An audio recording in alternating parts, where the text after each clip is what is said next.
Hello everyone, welcome to my channel. I hope you guys are doing well. आज की हमारी video का title है how to tell wild animals और इसके राइटर हैं कैरोलिन वेल्स। ये एक फ़ेमस अमेरिकन राइटर थी जिन्हें अपने फेमस मिस्ट्री बुक्स की वजह से जाना जाता है। इस पोएम में टोटल 6 स्टैंजास हैं। चलिए मैं एक एक करके सबको एक्सप्लेन करती हूँ। फर्स्ट स्टैंजा है, if ever you should go by chance to jungles in the east and if there should to you advance a large and tawny beast, if he roars at you as you are dying you will know it is the Asian lion. यहाँ पे poet हमें ये बता रहे हैं कि हम अलग अलग एनिमल्स को कैसे पहचान सकते हैं, और वो भी ईस्ट कंट्री में पाने वाले जंगलों में पाए जाने वाले जानवरों को।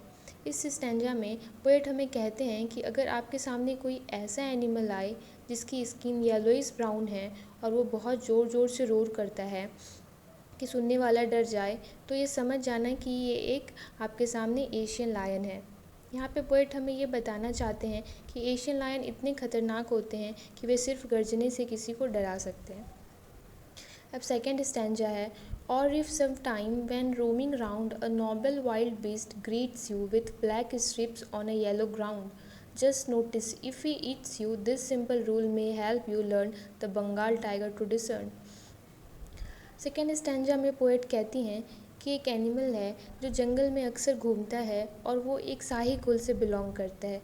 उसकी बॉडी येलो है जिस पे ब्लैक स्ट्रिप्स होते हैं।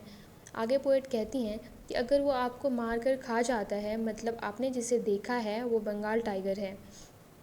ये सारी क्वालिटीज़ बंगाल टाइगर में होती है। थर्ड स्टैंजा में पोएट ने कहा है, if strolling forth a beast you view whose hide with spots is peppered, as soon as he has leapt on you, you will know it is a leopard. 'Twill do no good to roar with pain, he will only lap and lap again. इस stanza में poet कहती हैं कि अगर आप जंगल में casually घूम रहे हैं और आपको ऐसा एनिमल दिखे जिसके बॉडी पे स्पॉट हो और वो इतना फास्ट होता है कि वो आप पर एक बार में ही जंप कर सकता है, और वो इतना फास्ट जंप करता है कि आप समझ जाएंगे कि वो कोई और नहीं बल्कि एक लेपर्ड है। लेपर्ड को हिंदी में तेंदुआ बोलते हैं। और फोर्थ स्टैंजा है, इसमें पोएट ने कहा है, if when you are walking round your yard you meet a creature there who hugs you very very hard, be sure it is a bear, if you have any doubt I guess he will give you just more cares. इस stanza में poet कहती हैं कि अगर आप अपने yard में घूम रहे हैं और आप एक ऐसे एनिमल से मिलते हैं जो आपको देखकर टाइटली हग कर लेता है, तो ये एक बियर है। अगर आपको फिर भी डाउट है तो वो आपको बार बार हग करता रहेगा और बड़े प्यार से टच करेगा। इससे पता चल जाएगा कि वो एक बियर है। ये सारी क्वालिटीज़ एक बियर में होती है।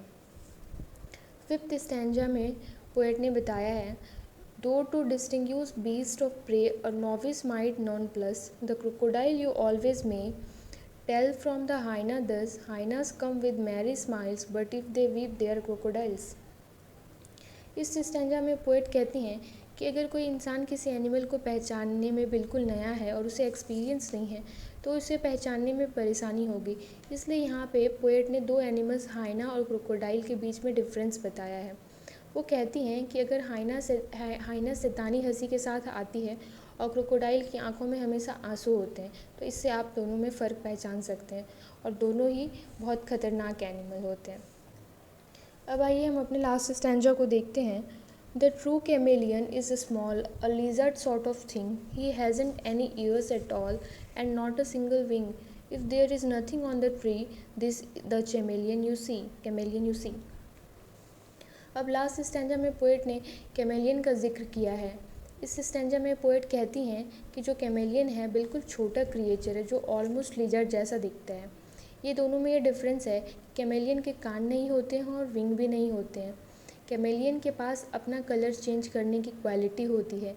इसलिए अगर आप कभी किसी ट्री को देखें और आपको वहाँ कुछ ना दिखे तो आप समझ जाना कि वहाँ पे कैमेलियन है, क्योंकि वो ट्री के अकॉर्डिंग अपना कलर चेंज कर चुका है। और हम तो यहाँ पे हमारा एक्सप्लेनेशन ख़त्म होता है। आई होप आप लोगों को समझ आ गया होगा।